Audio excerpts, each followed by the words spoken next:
السلام علیکم ورحمۃ اللہ وبرکاتہ۔ وعلیکم السلام ورحمۃ اللہ وبرکاتہ۔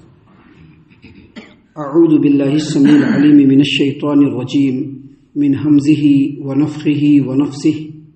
بسم اللہ الرحمن الرحیم۔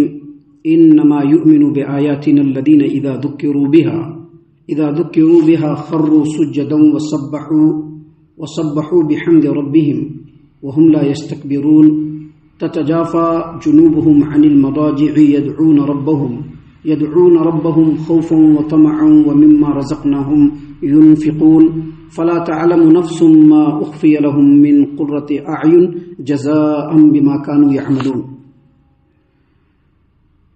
ہماری آیات پر تو وہی لوگ ایمان لاتے ہیں کہ جب انہیں ان آیات کے ذریعے سے نصیحت کی جاتی ہے تو سجدے میں گر پڑتے ہیں اور اپنے رب کی تعریف کے ساتھ پاکیزگی بیان کرتے ہیں اور غرور و تکبر نہیں کرتے۔ ان کے پہلو بستروں سے الگ رہتے ہیں۔ وہ اپنے رب کو خوف اور امید سے پکارتے ہیں اور جو رزق ہم نے انہیں دیا ہے ان میں سے خرچ کرتے ہیں۔ کوئی شخص یہ نہیں جانتا کہ ان کے آنکھوں کی ٹھنڈک کے لیے اس کی آنکھوں کی ٹھنڈک کے لیے کیا کچھ چیزیں ان کے لیے چھپا کر رکھی گئی ہیں۔ یہ ان کاموں کا بدلہ ہوگا جو وہ کیا کرتے تھے۔ محترم سامعین کرام، سورہ سجدہ یعنی سورہ الف لام میم سجدہ سے ترتیب کے ساتھ ابھی ہم نے آپ کے سامنے 3 آیات تلاوت کی ہیں اور بفضل اللہ، بعون اللہ، بتوفیق اللہ تینوں آیتوں کا ترجمہ بھی آپ تمام کی خدمت میں پیش کیا گیا ہے۔ سامعین کرام، جیسا کہ پچھلی آیتیں جو کل اور کل سے پہلے آپ کے سامنے پیش کی گئی تھی، ان آیتوں کے اندر آپ نے غور و فکر کیا کہ اللہ تبارک و تعالیٰ نے اپنی توحید کو اور آخرت کے اندر جو انسانوں کے ساتھ پیش ہونے والے حالات ہیں ان کو بیان فرمایا۔ ان باتوں کو بیان کرنے کے بعد اللہ تبارک و تعالیٰ کا اسلوب اور انداز بالکل دوسری طرف اللہ نے کنورٹ کیا۔ اللہ نے فرمایا پچھلی آیتوں کے اندر کہ وہی وہ اللہ تبارک و تعالیٰ ہے کہ جس کے بارگاہ میں جب قیامت کے میدان میں مجرمین کھڑے ہوں گے تو وہ کہیں گے کہ ہمارے رب ہم کو پھر سے دنیا میں بھیج دے تاکہ جا کر کے ہم نیک عمل کریں۔ اللہ تبارک و تعالیٰ نے ان باتوں کا جواب دیتے ہوئے کہا کہ پھر سے اگر بھیجا جائے تو پھر سے وہی کریں گے، اور اگر اللہ تبارک و تعالیٰ چاہتا تو آج یہ نوبت آتی ہی نہیں تھی۔ اللہ تبارک و تعالیٰ پہلے ہی سب کو ہدایت دے دیتا تھا، لیکن اللہ تبارک و تعالیٰ کی جو مشیت ہے اور یہ جس دنیا کو جو اللہ تبارک و تعالیٰ نے دارالامتحان بنایا ہے، اس کا مقصد یہ ہے کہ غیب پر ایمان لانا ہے۔ اور بہت سارے جس طرح سے جنات اپنے راہوں سے بھٹک گئے، انسان بھی اپنی شرکشی میں راہ سے بھٹکے، اور اللہ تبارک و تعالیٰ نے فرمایا کہ جنوں اور انسانوں سے ہم جہنم کو بھر دیں گے، اور پھر اللہ تبارک و تعالیٰ ان کو کہے گا کہ جس طرح سے دنیا میں تم نے ہم کو بھلا دیا تھا، آج ہم تم کو بھلا رہے ہیں۔ ان باتوں کو بیان کرنے کے بعد اب یہاں پر اللہ تبارک و تعالیٰ کا اسلوب بدلا، اور اللہ تبارک و تعالیٰ نے انتہائی نصیحت آمیز اسلوب کو یہاں پر پیش کرتے ہوئے اللہ نے فرمایا کہ انما یؤمن بآیاتنا الذین اذا ذکروا بها خروا سجدا وسبحوا بحمد ربهم وهم لا يستكبرون، کہ ہماری آیات پر ایمان تو صرف وہی لوگ لاتے ہیں کہ جب انہیں ان آیات کے ذریعے سے نصیحت کیا جائے، یعنی اللہ کی آیات پڑھ کر کے ان کے سامنے جب نصیحت کی جائے تو اللہ نے فرمایا خروا سجدا، وہ سجدے میں گر پڑتے ہیں، یعنی جھک جاتے ہیں۔ سجدے میں گر پڑنے کا مطلب کیا ہے؟ جھک جاتے ہیں، اپنے آپ کو جھکا لیتے ہیں، اپنے پورے فکر کو جھکا لیتے ہیں، اپنے جسم کو جھکا لیتے ہیں۔ وسبحوا بحمد ربهم، اور اپنے رب کی تعریف کے ساتھ تسبیح بیان کرتے ہیں۔ وهم لا يستكبرون، اور وہ لوگ اکڑ نہیں دکھلاتے۔ یعنی اس آیت کریمہ میں اللہ تبارک و تعالیٰ نے جو ایکسپٹ کرنے والے لوگ ہوتے ہیں ان کی صفات کو بیان کیا، یعنی اللہ تبارک و تعالیٰ کا حکم ان کے سامنے پیش ہو، قرآن کریم کی آیات ان کے سامنے پیش کیا جائے، نبی کریم صلی اللہ علیہ وسلم کی تعلیمات ان کے سامنے پیش کیا جائے، تو ان کی گردن اکڑتی نہیں ہے، بلکہ وہ اللہ کے سامنے جھک جاتے ہیں، اپنے جسم سے، اپنے روح سے، اپنے جسم کے روئے روئے سے اللہ تبارک و تعالیٰ کے سامنے جھک جاتے ہیں۔ ان کے اندر ضد نہیں ہوتا ہے، انکار نہیں ہوتا ہے، گھمنڈ نہیں ہوتا ہے، غرور نہیں ہوتا ہے، تکبر نہیں ہوتا ہے، جو ہم نا پسند ہے ہمیں وہی کرتی، ایسا نہیں ہوتا ان کے پاس۔ ان کے پاس یہ ہوتا ہے کہ جیسے ہی اللہ کا حکم آیا فوراً جھک گئے. وہ اللہ کے حکم کے سامنے مطیع اور فرما بردار ہو گئے. اللہ تبارک و تعالیٰ کے حکم کو اپنے زندگی میں امپلیمنٹ کرنے کے لیے جس حد تک جانے کی ضرورت پڑتی ہے وہ اس حد تک چلے جاتے ہیں اور اللہ تبارک و تعالیٰ کے حکم کو مانتے ہیں, اللہ کے مطیع و فرما بردار ہوتے ہیں, اللہ کی تسبیح اور تعریف بیان کرتے رہتے ہیں اور کبھی بھی وہ غرور و گھمنڈ نہیں کرتے ہیں. سامعین کرام, یہ جو آیت کریمہ ہے, اس آیت کریمہ پر نبی کریم صلی اللہ علیہ وسلم سے سجدہ ثابت ہے. سجدہ کرنا چاہیے, لیکن سجدہ کرنے سے پہلے ایک بار پھر دل کے اندر سوچنا چاہیے کہ ہمارے جو دن بھر کی ہمارے زندگی کی جو ایکٹیویٹیز ہیں, ہم کہاں کہاں پر اپنے رب کے حکم کی بغاوت کر رہے ہیں, کہاں پر ہم اپنے رب کے حکم سے روگردانی کر رہے ہیں. ہم نے پہلے بھی بتلایا تھا کہ انسان کے اندر ایک یہ جذبہ یہ بھی ہے کہ جب ان کو حق بات بتایا جاتا ہے نا تو ان کو بڑا برا لگتا ہے, بہت برا لگتا ہے, اکڑ جاتے ہیں بیچارے. بول دیا نا, اب اس کے لیے رستے کھوجتے ہیں کہ کیسے ان کے اوپر بھی وار کیا جائے. ایسا ہوتا ہے, یہ مشاہدے کی بات ہے کہ جب ان کو حق بات بتا دیا جائے, صحیح بات بتا دیا جائے تو شوشے کھوجتے رہتے ہیں کہ کدھر سے انہوں نے ہم کو بتایا نا, ہم ان کے اوپر وار کریں گے. نیکوکار لوگوں کی صفت یہ نہیں ہوتی ہے. نیکوکار لوگوں کی صفت یہ ہوتی ہے کہ جب ان کو ایسا لگتا ہے کہ نفس ان کے اوپر غالب آ رہا ہے اور کوئی اگر اس کو اللہ تبارک و تعالیٰ کی طرف بلاتا ہے, اللہ کی آیات سے اس کی نصیحت کرتا ہے تو فوراً جھک جاتے ہیں. تو سجدہ کرنے سے پہلے یہ جذبہ دل کے اندر آنا چاہیے اور پھر سجدہ کریں گے تو ان لوگوں میں ہم بھی شامل ہو جائیں گے. یعنی یہ پہلی آیت کریمہ, اس کے بعد والی آیت کریمہ اور پھر اس کے بعد والی آیت کریمہ, جو 3 آیات ابھی آپ کے سامنے پڑھی گئی ہے, ان تینوں آیتوں کے اندر نیکوکار لوگوں کی صفت بیان کی گئی ہے. اور جن لوگوں کے اندر یہ صفت نہیں ہے وہ چاہے کتنا بھی نیکوکار لوگوں کے ساتھ رہ لے اور چاہے نیکوکار لوگ کتنا بھی ان کو اپنے ساتھ رکھ لیں, وہ نیکوکار نہیں ہو سکتے ہیں, کبھی نہیں ہو سکتے ہیں. ہمارا اور آپ کا جج کرنا ایک الگ چیز ہوتا ہے اور قرآن و حدیث کی روشنی میں کسی کو جج کرنا یہ ایک الگ چیز ہوتا ہے. محترم سامعین کرام, آگے اللہ تبارک و تعالیٰ نے نیکوکار لوگوں کی صفت بیان کیا. کیا بیان کیا؟ تتجافا جنوبہم عن المضاجع, ان کے پہلو بستروں سے الگ رہتے ہیں. کس چیز سے الگ رہتے ہیں؟ بستروں سے الگ رہتے ہیں. ابھی ہمارے یہاں کیا ہے؟ ہمارے یہاں یہ ہے کہ جب آدمی دن بھر کام کر کے آتا ہے تو رات میں داد عیش دیتا ہے. جمع ہو جاتے ہیں لوگ, کھان پان کی مجلس چلتی ہے. ذرا ماڈرن قسم کے لوگ ہیں تو کلبوں کے اندر جاتے ہیں, تھیٹروں کے اندر جاتے ہیں. اس سے بھی زیادہ ماڈرن ہے تو شرابوں کا دور چلتا ہے. اور ہمارے جیسے لیول کے لوگ جو ہے وہ گھر میں ٹی وی سے, موبائلوں سے کام چلا لیتے ہیں, اپنے دوستوں رشتہ داروں کے ساتھ گپ شرکا کرتے ہیں. جو عشاء کے بعد سونا چاہیے وہ سوتے ہیں رات میں 1 بجے, ہے کہ نہیں ہے؟ ہمارے گھروں کے اندر ہے. دوسروں کی بات چھوڑ دیجئے, ہم تو یہاں پر دوسروں کی بات کبھی لاتے ہی نہیں ہیں, کیونکہ ہمارے ہی اندر اگر 72 چھید پڑے ہوئے ہیں تو ہم دوسروں پر انگلی کیسے اٹھا پائیں گے؟ بولیے, اٹھا پائیں گے؟ ہمارے اندر 72 چھید ہے. اپنے سوراخوں کو دیکھنا ہے, پہلے ان کو بھرنے کی کوشش کرنی ہے. پہلے دوسروں پر انگلی اٹھانے سے پہلے اپنے سوراخوں کو بھرنے کی کوشش کیجیے. نیکوکار لوگوں کی صفت یہاں پر جو بیان کی گئی ہے کہ تتجافا جنوبہم عن المضاجع, راتوں کو ان کے پہلو بستروں سے الگ ہوتے ہیں. اس کا مطلب یہ نہیں کہ پوری رات جگتے رہتے ہیں. آپ نے حدیث سنا ہوگا نبی کریم صلی اللہ علیہ وسلم کی. سیدنا عبداللہ بن عباس رضی اللہ عنہما اپنے خالہ میمونہ کے گھر میں جب انہوں نے قیام کیا نبی کریم صلی اللہ علیہ وسلم کے رات کی عبادت کو دیکھنے کے لیے, تو کیا دیکھا؟ رات میں سوتے ہیں, پھر جگتے ہیں, پھر وضو کرتے ہیں, پھر نماز پڑھتے ہیں, پھر سو جاتے ہیں. یہ حدیث ہے نبی کریم صلی اللہ علیہ وسلم کی. اور مومنوں کی یہ صفت ہوتی ہے کہ وہ پوری رات سوتے نہیں ہیں. مومنوں کی صفت یہ ہوتی ہے کہ رات میں تھوڑا سو کر کے پھر جگ جاتے ہیں. یہاں پر تتجافا جنوبہم عن المضاجع, ان کے پہلو ان کے بستروں سے الگ ہوتے ہیں. اس کا 2 مفہوم بیان کیا ہے اور اتفاق کی بات ہے کہ دونوں مفہوم میں ہم فیلیور ہیں.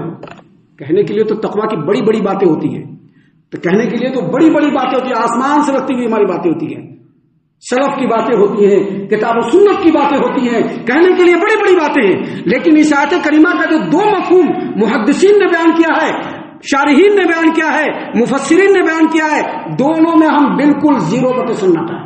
پہلا مفہوم حافظ ابو جعفر ابن جریر طبری رحمۃ اللہ علیہ نے تفسیر الطبری کے اندر مفسرین سے یہ نقل کیا ہے کہ اس سے مراد رات کو اٹھ کر کے قیام اللیل پڑھنا، جو شاید کوئی پڑھتا ہے، شاید کوئی پڑھتا ہے، شاید۔ اور دوسرا مفہوم امام ضحاک رحمۃ اللہ علیہ اور دیگر مفسرین سے حافظ ابو جعفر ابن جریر طبری رحمۃ اللہ علیہ نے نقل کیا ہے، اس کا مطلب یہ ہے کہ عشاء کی نماز بھی باجماعت پڑھنا اور فجر کی نماز بھی باجماعت پڑھنا۔ اب بتائیے کتنے لوگ پڑھتے ہیں؟ باتیں تو بڑی بڑی ہوتی ہیں، توحید کی باتیں ہوتی ہیں، قرآن و حدیث کی باتیں ہوتی ہے کہ نہیں ہوتی ہیں، لیکن فجر اور عشاء ایک ساتھ پڑھے باجماعت ذرا کوئی بتاوے؟ اللہ ماشاء اللہ، جن کے اوپر اللہ نے رحم فرما دیا بس۔ باقی ہمارے اندر کیا ہے؟ اللہ تبارک و تعالیٰ نے قرآن کریم کے اندر بیان فرمایا ہے والذین جاہدوا فینا لنہدینہم سبلنا، جو ہمارے راستے میں کوشش کرے گا ہم اس کو ہدایت دے دیں گے۔ جو آدمی چاہے گا کہ ہم فجر کی نماز باجماعت پڑھے، کوئی اس کو نہیں روک سکتا ہے، اگر چاہے تب، لیکن چاہت تو نہیں ہے نا۔ چاہت یہ ہے کہ صرف باتیں بنانا ہے بس، چاہت دوسری کچھ بھی نہیں ہے، باتیں بنانے کی چاہت ہے بس، اور کچھ نہیں چاہتے۔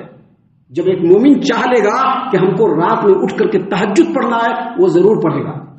ایک مومن چاہ لے گا کہ نبی کریم صلی اللہ علیہ وسلم نے عشاء اور فجر باجماعت پڑھنے کو پوری رات قیام اللیل کے ثواب سے تعبیر فرمایا ہے، تو ایک مومن عشاء بھی باجماعت پڑھے گا اور فجر بھی باجماعت پڑھے گا۔ پڑھے گا کہ نہیں پڑھے گا؟ لیکن نہیں، ہمارے یہاں ایسا نہیں ہے۔ ہمارے یہاں کی انگلی ہمیشہ آگے ادھر رہتی ہے، یہ جو 3 انگلیاں ادھر آ رہی ہے یہ نہیں رہتی ہے، انگلیاں ہمیشہ سامنے رہتی ہے ہمارے یہاں۔ یہ 3 انگلیاں ہمارے طرف بھی آ رہی ہے، یہ نہیں رہتا ہے ہمارے یہاں۔ تو سامعین اکرام، یہاں پر مومنوں کی صفت بیان کی گئی ہے۔ اگر ہم دونوں میں سے کوئی ایک معنی بھی لیتے ہیں کہ عشاء کی نماز اور فجر کی نماز باجماعت پڑھنا، ہم سارے لوگ اس میں فیل ہیں، اور تہجد کا معاملہ اس میں تو سبھی کے سبھی فیل ہیں اللہ ماشاء اللہ۔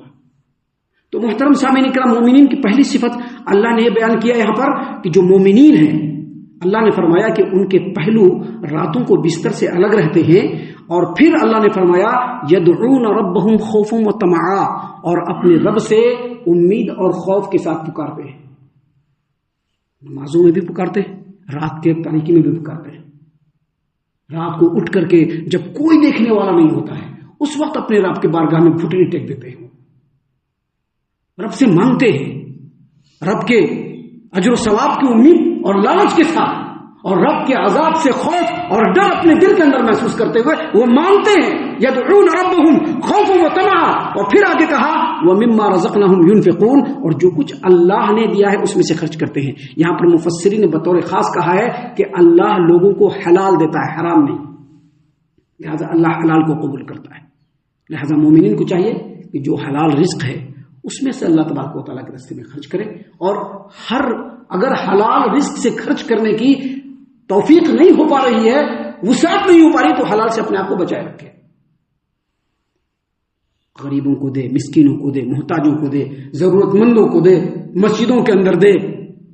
یہ اللہ تبارک و تعالیٰ کی طرف سے ہے، یہ مومنین کی صفت ہے۔ اب ذرا بتائیے کہ اس میں ہم لوگ کتنے آ رہے ہیں؟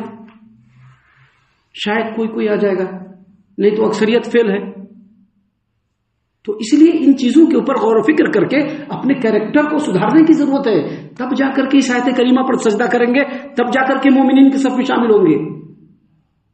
محترم سامعین کرام، ان باتوں کو بیان کرنے کے بعد آگے اللہ نے فرمایا فلا تعلم نفس ما اخفی لهم من قرۃ اعین جزاء بما كانوا يعملون، کوئی یہ نہیں جانتا کہ اس کے لیے اس کے رب نے اس کے آنکھوں کی ٹھنڈک کی کیا کچھ چیزیں چھپا کر کے رکھی ہیں۔ کیا مطلب اس کا مطلب یہ ہے کہ جو لوگ اللہ کو راضی کرنے کی خاطر اللہ کے دین کو مضبوطی سے پکڑتے ہیں، اللہ کے دین پر مضبوطی سے چلتے ہیں، یاد رکھیے اور ہمیشہ یاد رکھیے، باقی تمام چیزیں ہماری زندگی میں سیکنڈری ہے۔ اگر کوئی کاروبار کر رہا ہے وہ سیکنڈری ہے، اگر کوئی بزنس و بیپار کر رہا ہے وہ سیکنڈری ہے، اگر کوئی کہیں پڑھا رہا ہے وہ سیکنڈری ہے، مسجد و مدرسے کی ذمہ داری ہے وہ سیکنڈری ہے۔ یاد رکھیے گا، فرسٹ ہے اللہ کی اطاعت و فرما برداری۔ یہ اگر ہم سے نہیں ہو رہا ہے تو ہر چیز فیلیور ہے۔ اور اللہ کی اطاعت و فرما برداری میں سب سے پہلی چیز ہے نمازوں کی پابندی۔ اگر یہ نہیں ہو رہا ہے تو سب چیز بیکار ہے. کچھ نہ کرے لیکن یہ ضرور کرے. یہ کرنے کے بعد آپ سب کچھ کر سکتے ہیں. یہ کرنے کے بعد آپ سب کچھ کر سکتے ہیں. اور جو آدمی اپنے رب کو راضی کرنے کی خاطر اپنے رب کی اطاعت و فرما برداری میں اپنے آپ کو لگا لیتا ہے، نمازوں کی پابندی اپنے وقت پر کرتا ہے اور راتوں کو اٹھ کر کے رب کے لیے اللہ کے بارگاہ میں کھڑے ہو کر کے نماز میں قرآن کی تلاوت کرتا ہے، رکوع اور سجود کرتا ہے، رب کے سامنے گڑ گڑاتا ہے، روتا ہے، تو اللہ نے فرمایا کہ فلا تعلم، ایسے ہی لوگوں کے لیے فلا تعلم نفس ما اخفی لهم من قرۃ اعین جزاء بما كانوا يعملون، کوئی نہیں جانتا کہ اس کے رب نے اس کے آنکھوں کی ٹھنڈک کے لیے کیا کچھ چھپا کر کے جنت میں رکھا ہے. یہ سبھی کو نہیں ملنے والا ہے. دنیا میں تو کسی کو کچھ بھی مل جائے گا، کوئی گارنٹی نہیں اس کا، لیکن وہ سب کو نہیں ملنے والا ہے. کیا رکھا ہے چھپا کر کے؟ اب ایک ہم لوگوں نے آم کھایا ہوا ہے تو آم کا ٹیسٹ معلوم ہے نا. اگر کوئی ایسا انسان ہو جو آم کا ٹیسٹ نہیں، آم کو کبھی چکھا نہیں ہوگا، اس کو آپ کتنا بھی بتا دیجیے وہ آم کے بارے میں نہیں جانے گا. ویسے ہی جنت کے اندر کیا ہے؟ اللہ کے رسول صلی اللہ علیہ وسلم کی حدیث، بہت ہی مشہور و معروف حدیث، کہ نبی کریم صلی اللہ علیہ وسلم نے فرمایا، رب العالمین فرماتا ہے کہ میں نے اپنے نیکوکار بندوں کے لیے جنت میں وہ کچھ تیار کر کے رکھا ہے جس کو کسی آنکھ نے دیکھا بھی نہیں ہوگا، کسی کان نے سنا بھی نہیں ہوگا، کسی کے دل میں اس کا امیجنیشن اور تصور بھی نہیں آ سکتا. اور پھر ابو ہریرہ رضی اللہ عنہ نے کہا کہ نبی کریم صلی اللہ علیہ وسلم اور اللہ تبارک و تعالیٰ کی اس بات کی اگر کوئی دلیل چاہتا تو یہی آیت کریمہ پڑھ لے. کیا آیت کریمہ ہے؟ فلا تعلم نفس ما اخفی لهم من قرۃ اعین، تم میں سے کوئی نہیں جانتا کہ اس کے آنکھوں کی ٹھنڈک کے لیے رب نے کیا کچھ چیزیں چھپا کر کے رکھی ہیں. یہ ان کاموں کا بدلہ ہے جو تم دنیا میں کرتے تھے اللہ کو راضی کرنے کے لیے. تو یاد رکھیے ہر چیز سیکنڈری ہے، اللہ کی اطاعت و عبادت پہلے ہے، فرسٹ ہے. اس میں کسی بھی طرح کا نقص اور کمی ہوا تو اللہ تو اس کو معاف کر دے گا، لیکن اس سے بے راہ روی اگر کیا تو رب العالمین اس کو معاف نہیں کرے گا. بے راہ روی کیا تو رب العالمین معاف نہیں کرے گا. یاد رکھیے ہمارے یہاں تو اکثر ہم دیکھتے رہتے ہیں، ہم تو عالم دین ہے، کیا کرے بولنا پڑے گا. ادھر نماز چلتی رہتی ہے، لوگ ادھر بیٹھے رہتے ہیں، ادھر نماز پر چلتی رہتی ہے، ادھر لوگ فونوں پر باتیں کرتے رہتے ہیں. فون پر باتیں کرتے کرتے 3 رکعت چھوٹتے میں دیکھتا ہوں. ایک عالم ہونے کے ناطے میرا دل پڑتا ہے. کیوں؟ کیونکہ ہمارے نبی صلی اللہ علیہ وسلم کا بھی دل پڑتا تھا ہمارے نبی صلی اللہ علیہ وسلم کا دل، میرا بھی دل پڑتا ہے کہ ادھر نماز ہو رہی ہوتی ہے، اچھے لوگ، جانکار لوگ اپنے فونوں میں لگے رہتے ہیں، رکعتیں نکلتی چلی جاتی ہیں، یہاں کاروباروں میں لگے رہتے ہیں، نماز نہیں پڑھنے آتے ہیں. دل نہیں پڑے گا میرا دل، کیونکہ میں اپنے نبی صلی اللہ علیہ وسلم کی امت میں سے ہوں. آپ صلی اللہ علیہ وسلم کی چیزوں کو میں نے پڑھا ہے، مشاہدہ کیا ہے، اس کی وجہ سے میرے دل کے اندر بھی کڑن ہوتی ہے. تو اگر مومنین بننا ہے تو فرسٹ اللہ کی اطاعت و عبادت، اس میں کوتاہی اللہ معاف کرے گا، لیکن اس میں بے راہ روی کو اللہ کبھی بھی معاف نہیں کرے گا. ہم اللہ سے دعا کرتے ہیں کہ اللہ تعالی ہم تمام کو ان تمام باتوں کے اوپر خوب غور و فکر اور تدبر کرنے کے ساتھ ساتھ ان باتوں پر عمل کرنے کی بھی توفیق عنایت فرمائے. آمین. اللہ تعالی ہم تمام کو صحیح معنوں میں پکا سچا مومن مسلمان بنائے، اللہ اور اس کے رسول صلی اللہ علیہ وسلم کی اطاعت و فرما برداری کرنے والا بنائے، صحابہ کرام رضی اللہ عنہم کے طریقے پر چلنے والا بنائے، جنت الفردوس میں جگہ عطا فرمائے. اے اللہ ہم تمام کو جہنم سے پناہ دے، اے رب العالمین ہم تمام کو جہنم سے پناہ دے، اے مالک الملک ہم تمام کو جہنم سے پناہ دے. آمین یا رب العالمین. وما علینا الا البلاغ المبین. تبارك الذي نزل الفرقان على عبده ليكون للعالمين نذيرا.